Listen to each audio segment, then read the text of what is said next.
Hi, I am Jen Stuck, and this is my case study presentation. What I know, this scenario takes place 4 months into the school year. Currently, there is limited parental involvement, but there have been parent groups in the past. In the past, the principal received poor response when he tried to round up parent volunteers to work in the lunchroom. Mrs. Rose is interested in getting parents more involved in school. The principal will consider forming a parents advisory group, but not a PTA, and 8 parents came to the parent meeting. What I need to know, I definitely had a lot of questions from this case study. First of all, I want to know what is the size of the community. I also want to know where is this school located. If it's in Kansas, a site council is required by law. So does this school have a site council? I also need to know what local media is available, newspaper, radio, etc. I also want to know, is there a building website and a district website? What are the Board of Education policies regarding parent involvement? I also need to know what events besides parent meetings have been held at the school previously, like bingo night or parent-teacher conferences or any other events. What is the building's budget for parental involvement? And then also, along with that, are they a Title I school? If so, there are funds earmarked for parental involvement activities specifically. And then I also want to know, what are the teachers' perceptions about parental involvement, and how can the district's public relations team help? The problem that I came up with is that poor communication has led to limited parental involvement in the school.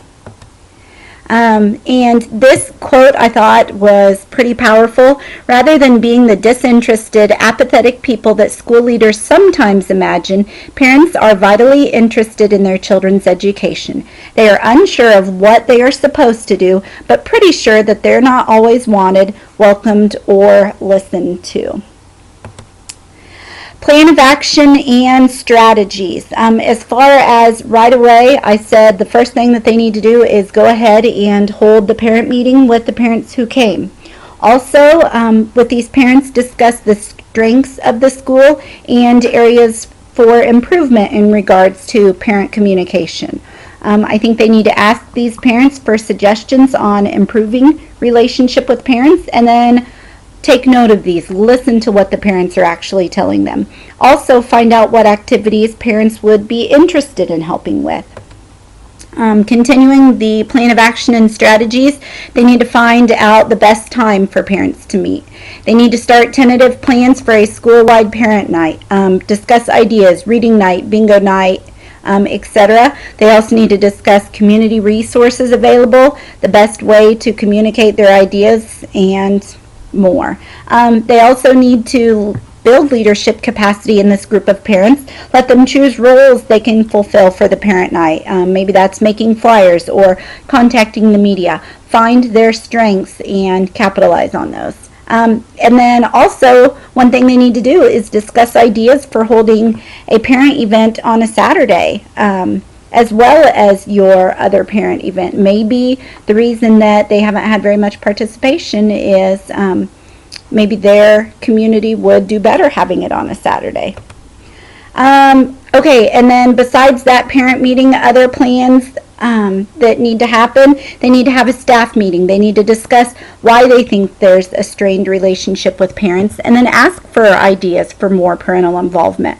I think they also need to find a couple staff members willing to help that parent group with the upcoming parent night. They definitely need to invite all staff to this event and remind them of the value of the homeschool relationship. And then they need to survey all of their parents. They need to ask about events they want to see held and the best time for those events.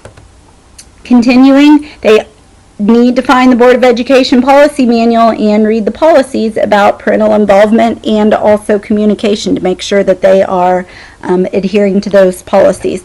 They need to start a school website and a school Facebook page if those do not already exist. They also need to collaborate with the school's library media specialist to maybe spearhead these, update them.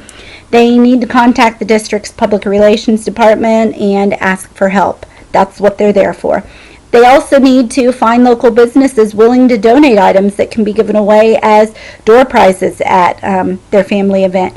Also, they should try and find businesses willing to donate food for the event. Pizza. If you feed them, they will come. Also, they need to find at least one community group to serve as a buddy group for the school. This community group could come in and read to students, volunteer in the library, and even help with the parent night. They need to start and build a relationship with this group. They also need to find a way to give back to the community. Find a way for staff and students to serve. Maybe it's donating clothes or food or money to different organizations. Maybe it's volunteering their time or even making cards for hospital patients. They also need to contact the local media and showcase the events that are occurring in the school. Get their name out there in the community. Resolution, what's best for students? Blankenstein said it best, and failure is not an option. Greater parental involvement leads to greater student achievement, irrespective of such factors as socioeconomic status or ethnic background. And another one, Michael Fullen in Failure is Not an Option said, the research is abundantly clear. Nothing motivates a child more than when learning is valued by schools and families and community working together in partnership. So obviously, this is what's best for the students. Also with the resolution, partnering with parents will help the school understand what activities parents would like to help with instead of trying to get them to work in the cafeteria. Also, partnering with parents will help the school determine the best time for a majority of the parents to meet instead of 7:30 p.m. on a Monday night. And then contacting the media is one way to increase exposure for the school. Debriefing. Here's what I think. The principal's attitude about parents is negatively impacting his school.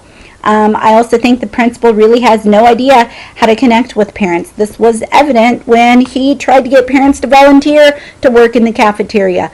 Don't try to get volunteers for something that is a job that most people wouldn't want. I'm definitely curious to know what the opinion of staff, parents, and community members is of this principal. I want to know, is he respected by others? That's definitely something left unresolved. Also, I think their timing is terrible. Timing is a huge issue. First of all, notes should have been sent home earlier in the week instead of on a Friday.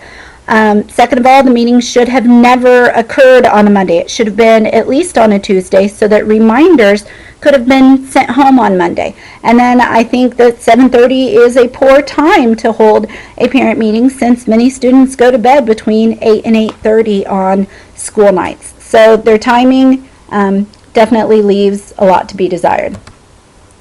Unresolved issues. Site council is still unresolved to me. I want to know if it's a school in Kansas, and if so, they are required to have a site council which consists of parents, community members, and staff. Also, the budget. I want to know what funds are they currently allocating for parent involvement, and if they have no money, they can look for community resources. And then I think a huge stone that's left unturned is the students. How can the school build leadership capacity in students to help bridge the gap between home and school? Reflection. As far as collaborating with families and community members, I think seeking feedback from parents that attend the first meeting is a way that they're doing this, by finding out strengths of the school, best time to meet, and ideas for event.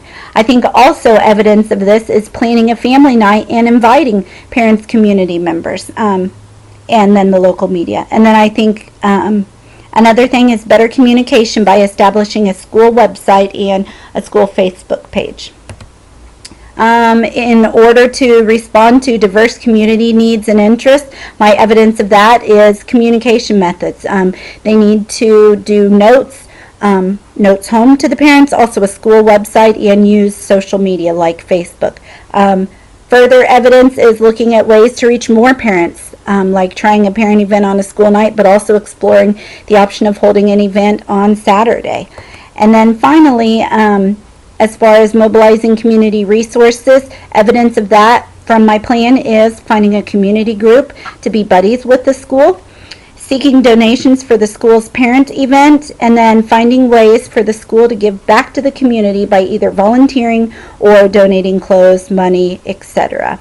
And that is the end of my case study.